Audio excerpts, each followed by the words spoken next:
আপনার ইসলামী ব্যাংকের একজনে আপনার 1100 কোটি টাকা আত্মসাৎ করে পালিয়ে গিয়েছে।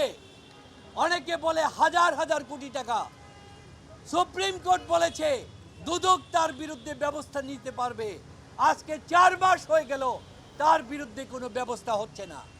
আপনারা জানেন, আমরা সামাজিক মাধ্যমে জানতে পাচ্ছি সাবেক আইজি, পুলিশের সাবেক আপনার র্যাবের প্রধান, যার বিরুদ্ধে মার্কিন যুক্তরাষ্ট্র ভিসা নিষেধাজ্ঞা দিয়েছে, তার হাজার হাজার কোটি টাকার সম্পদ, হাজার হাজার কোটি টাকার নগদ, এই যার বেতন সারা জীবনে হচ্ছে 2.25 কোটি টাকা, এর কোনো তদন্ত হচ্ছে না। সরকারের পক্ষ থেকে কোনো ইনভেস্টিগেশন করা হচ্ছে না।